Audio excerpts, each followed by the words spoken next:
Hello and welcome to Big Picture. I am Vishal Dahiya. On 21st of December, income tax authorities conducted surveys at the house and office of Tamil Nadu's Chief Secretary P. Ramamohan Rao, his son and relatives. West Bengal Chief Minister Mamata Banerjee termed it unethical and vindictive. Less than a week later, the Enforcement Directorate said it has deducted cash deposits over 104 crore in an account belonging to the BSP and 1.43 crore in an account owned by party's chief Mayawati's brother Anand. Mayawati charged the central government of misusing official machinery and trying to tarnish her party's image before the assembly polls in Uttar Pradesh. In a similar development, former police officer Elvis Gomes, who is now the Aam Aadmi Party's chief ministerial candidate in Goa, was questioned by the Anti-Corruption Bureau in a housing scandal. This again was termed as dirty political tactics by the Aam Aadmi Party. Similar incidents have taken place during the previous governments as well. All of these now raise the question whether these raids and investigations are a part of the broader and tougher fight against the corruption, or, as claimed by political rivals of the government of the day, only political vendetta. For a discussion on this, today we are joined in Big Picture by Mr. S.V. Ramani, the Congress spokesperson and secretary of AICC, Ms. Neerja Chowdhury, senior journalist, Mr. Rakesh Sinha, the director of Indian Policy Foundation, and we are also joined by BJP spokesperson Syed Zafar Saab. Let's begin with Ramani Saab. This is something which doesn't seem to be new. If you look at 10 years of UPA rule as well, similar allegations were reveled during that period by the opposition parties also. So how is your party and the other opposition parties differentiating between steps being taken now in terms of raids or investigations or asking political leaders or bureaucrats to join for questioning by investigative agencies, and the similar steps taken by the authorities when your government was in power 10 years ago? See, first of all, as far as fight against corruption is concerned, already Mr. Rahul Gandhi is in record saying that, we are with the government and we welcome any effort to fight corruption, any initiative to fight corruption. Even when the demonetization issue came up, we initially said that, if this could actually bring out black money, the so-called black money which is existing, we will welcome that also. So we are with the government as far as fighting against corruption is concerned. But sometimes what makes us wonder is, okay, there are raids at various places in the name of demonetization, but we are questioning the timing of these raids.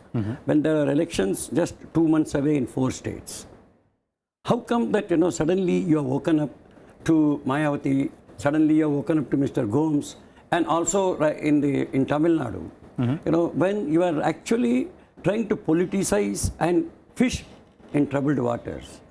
The BJP president of Tamil Nadu is on record saying that there is a vacuum in Tamil Nadu and soon BJP will be filling that vacuum. So these are issues which should be looked into. Okay, I'll bring in the national spokesperson of the BJP a little later. Let me bring in the other two distinguished guests. We have Professor Sinha. Do you agree with this particular aspect?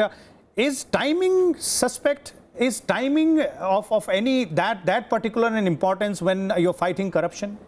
Look, opposition has right to speak against the government, but the way they are unitedly speaking against the government, it is not against the government. In fact, they are moralizing a culture of black money. See, demonetization is not merely to replacing currency. It is a part of a broader vision. That vision consists of the economy, politics, and public life. You just see, there is a raid chief secretary's house, and ultimate result, 100 crores of property in the raid. Bahujan Samaj Party, crores of rupees deposited in the bank. If political parties would be source of corruption, source of black money, then the corruption can never be eliminated in India. So I think that if the government is taking a step and state is acting as a hard state rather than a soft state, you are hard to the businessman, but you are soft to the politician. There cannot be two parameters. No political party is beyond law. And I think if in future, if political parties are brought under the orbit of the RTI, it should be welcomed. And last point I want to say, look, there can be allegation and counter allegations, but you just see the political parties who are fighting on behalf of the people, that people are angry, people are under pain. You know, people are supporting the demonetization. You go to any queue in front of the bank, you say demonetization down, yani demonetization murdabad, nobody will support you. Okay, that's so I think it is a economic satyagraha. This in Hindi we say Arthik Satyagraha. Country has witnessed many political satyagraha. For the first time, country is witnessing economic satyagraha for a long-term perspective. Okay, I guess your phrase of economic satyagraha, Mr. Ramani wants to react to that. But let me bring in Neerja ji. Neerja ji, you have witnessed the politics in this country for quite a while now. For you, is it a repetition of what happens when the power changes at the center, or is it something new this time? Is it a final push against the corruption and the opposition is just, crying foul? I think, if a raid takes place against the Chief Secretary of Tamil Nadu and there is evidence, hard evidence of wealth that is disproportionately accumulated. If Mayawati, so many crores of old notes are found that Mayawati and BSP people have put into bank accounts, it raises question marks. So also the case against the Aam Aadmi Party's chief ministerial candidate in Goa, very Mr. little, Gomez, yeah. Gomez is very little, apart from being housing scandal, very little information is known apart from the fact that he is their CM candidate. And Aam Aadmi Party is a very serious contender. In the state of Goa. Now, I have no problem in Mr. Modi or the government or BJP-led government wanting to end corruption. I don't doubt that Mr. Modi wants to do that very seriously. The only question that, knowing and having covered politics for so many decades, what comes to my mind is this, that very good fight against corruption, but are you using the fight against corruption also to fix your opponents? It's an opportunity to fix your opponents. Are you also doing that? Are you also Number doing that? two, are you being selective? As he said, states going to elections, timing-wise determined. Tamil Nadu is a very clear, I read it again, if you read it, decode it politically, as a message to both the Shashi Chikkala group and the O.P. Paneerselvam group to play ball with the center, or else, something can follow. The Sahara raids, Rahul Gandhi has raised the question of Sahara raids by the income tax and the documents being signed by income tax officers and nothing coming of it, the Prime Minister's name, whether or not it is there or it was a, something else. But opposition's calling for a probe. For the moment, the Supreme Court has said that we are not, it doesn't merit a probe. But I would have thought a Prime Minister, the government would, considering the gravity of the charges made, and the charges have been made by number two, whatever be Rahul Gandhi as a person, I'm not going into it, against number one in the country. Should not the government or the Prime Minister's office or somebody on behalf of the Prime Minister respond in a very serious way? Okay, that's also a very important point, and we'll come to that as well. But as of now, let me bring in the BJP spokesperson, Syed Zafar Saab. Zafar Saab, two questions prominently being raised out here is that no doubts about the fact that the government, the NDA government led by Prime Minister Modi is going after the corrupt, taking stern action against the corruption and those involved in corruption.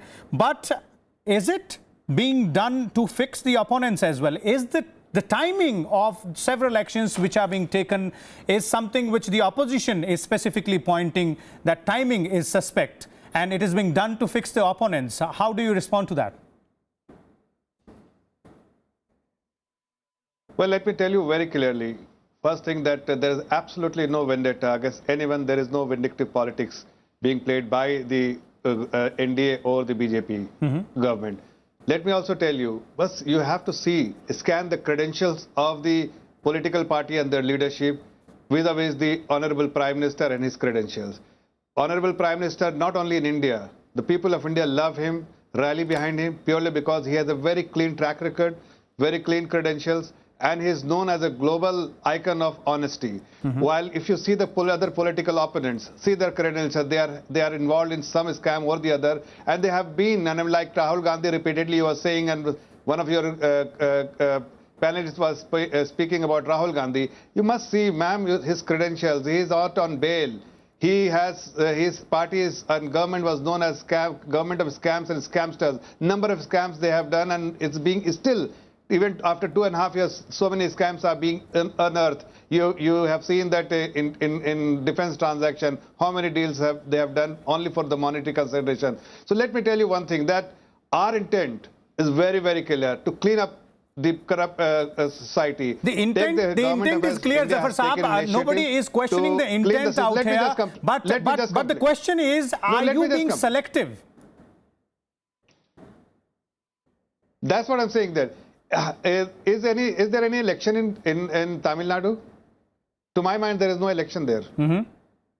Why you are fixated about, because this demonetization program scheme was introduced, and Mayawati, we know that she is the one who has deposited money, and she is the one has to answer all the questions the ED has. But we are not being selective. We are targeting everyone who has hoarded the money through uncorrupt means, and they have been involved in corrupt practices. Okay. Those who have been involved in corrupt practices will definitely have to go through the process, and we are not at all selective. We only intent is there that we want to clean up the system. We want black money should be out of the system, and all this pain due to demonetization scheme, you have seen people are going through still rallying behind Honorable Prime Minister. Yet what the pain they have gone through is a short-term. Okay. So what you're saying, Zafar Saab, is that the NDA government is not at all selective, and those who are involved in corruption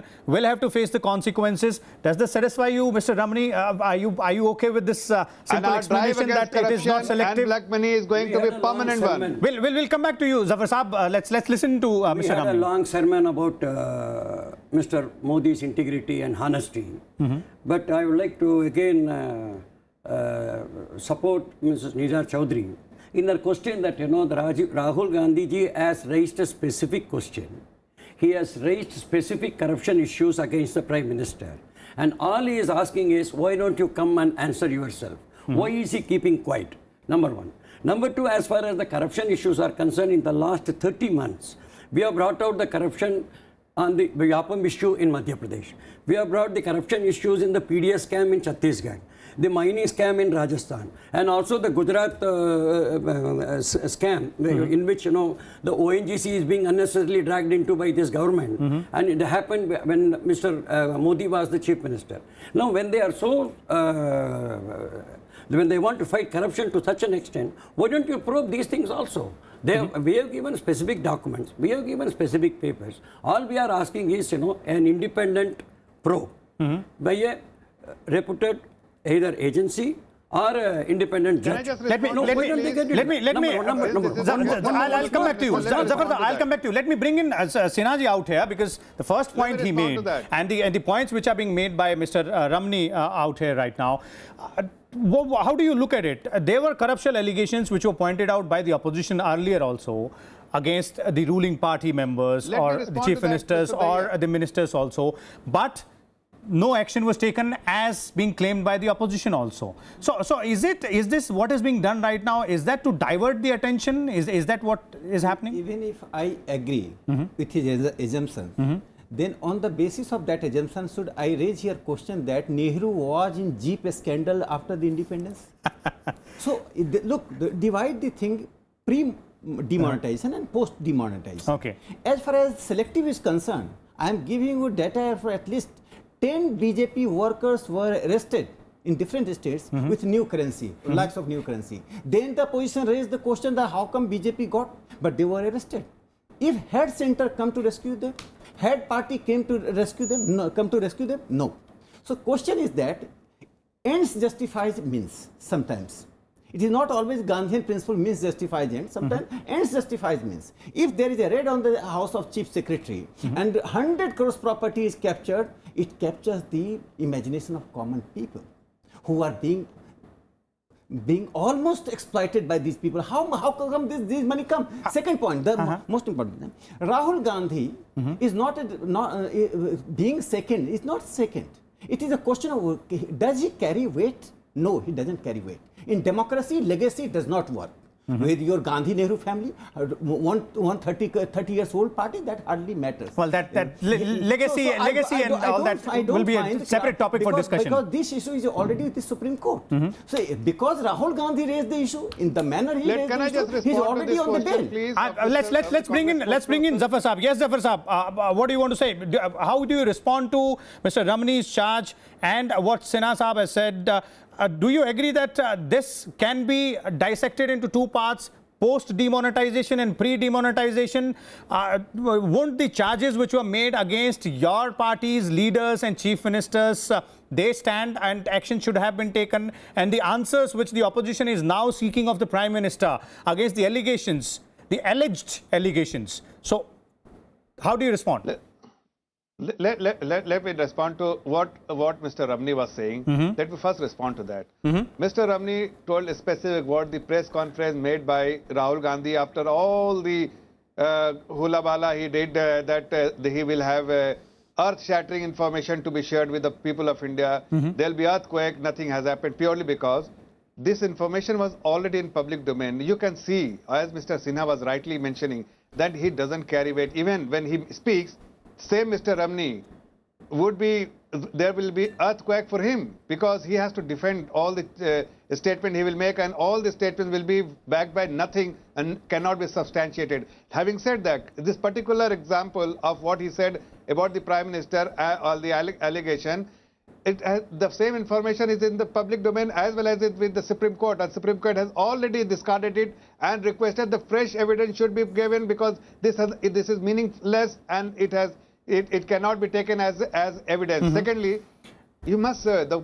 very close to Gandhi family. Zafar Saab, we are running short of time. Let me bring in Neerja ji out here. Neerja ji, what Mr. Zafar Saab is raising the point, is that also a very important factor out here that the opposition, the charges which has been raised by the opposition, specifically against the Prime Minister now, lead being taken by the Congress Party and its Vice President Rahul Gandhi, the authenticity of those charges or the evidence and the substantial, it being substantial evidence, that if that degree could have been higher, maybe, this could have been a different kind of discourse which could have happened. I think my point was very simple. The right forum to decide this legally is the Supreme Court. The Supreme Court has already taken note of it. They will come to a conclusion. They have said for the moment no inquiry is needed. But I'm only making this short point because the Prime Minister is an institution. He is not an individual. Rahul Gandhi as number 2, de facto number 2, heading the party, the largest party, is making the charges. We are not talking about individuals. The least, I would find it reassuring for the Prime Minister, somebody on the Prime Minister's behalf, to give a serious response. That's all. I'm not saying to all the allegations. But, wouldn't that? I'll come back to you. Wouldn't that be sufficient, Sinha Saab, if at the least a structured response comes in from the ruling party or the government? Sir, give me an instance. For last 12 years, single day when Narendra Modi has not been brought under the question mark by the opposition party. Gujarat writes, Narendra Modi should come. Even if he is not wearing the cap, Narendra Modi should come. Why Narendra Modi should respond? Why institution of Prime Minister should respond? Because Rahul Gandhi is making a rubbish allegation. If there is allegation, so let him go to Supreme Court, file a PIL and ask for the inquiry. Nobody is fearing from inquiry. Prime Minister not fearing from the inquiry. Let there be inquiry because he already justified this. I think it is anti-Modism. Anti-Modism which has been working for last 12 years and Congress and its appendix.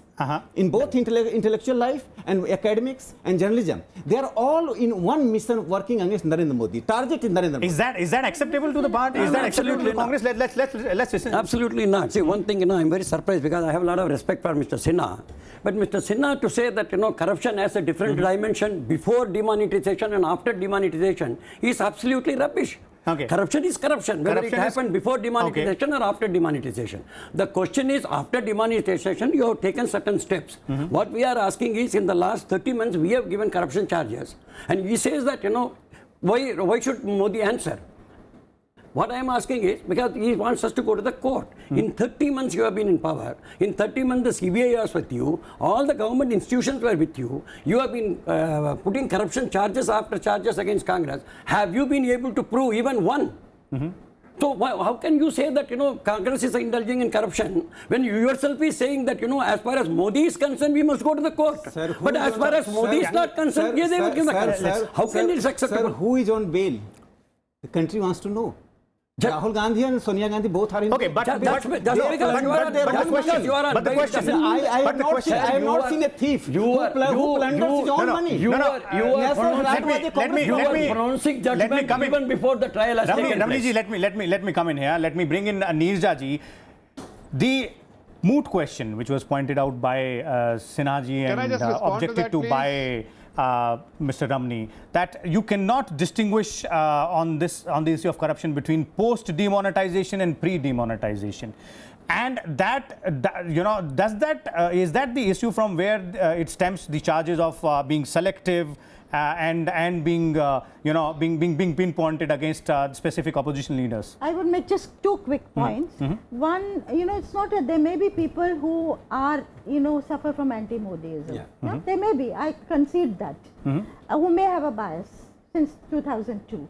But I would say there's something like respecting institutions. Yes. And a way of doing things in democracy. Like if the Rahul Gandhi keeps saying, and opposition keeps saying, let Mr. Modi come and speak in parliament, that is deference to the institution of parliament. He's taken such a big step as demonetization. He is himself responsible. Should not the Prime Minister of India stand up in parliament and speak about it? Okay. So the No, issue that's one stands there. example. Sinha Saab, we are running short of time. Let me bring in the BJP's national spokesperson Zafar Saab for a last comment out here. Zafar Saab, finally, you say that the ruling party does not have any vendetta. But the points being raised out here is that why not speak up on the allegations leveled against your leaders, one, and two, why not have a level playing field as far as probing allegations of corruptions are concerned? See, all I can say through your channel, I would like to communicate to your viewer that our efforts and our drive against corruption is permanent one, and we are not going to spare anyone, be it from our party or from outside or other party. We are not pursuing any vendetta politics, but what we are, Honorable Prime Minister's drive is to end corruption from our system, from the country, and that is why he is taking decision. He will continue to take decision to ensure that it's a corrupt-free environment in India. Okay, so that remains the resolve of your party, and that remains the resolve of the Prime Minister as well. But the allegations been rejected by the Honorable Supreme Court. Okay, but the allegations still stand. The opposition does have its right to go ahead and make allegations, point out shortcomings in the functioning of the government or the actions taken by the government. However, the government of the day maintains that it is not partisan in its approach, and it will take all the steps necessary to root out corruption. So this was a very interesting and informative discussion which we had on the issue. We'll come back again tomorrow with a different topic. Keep watching Rajya Sabha Television.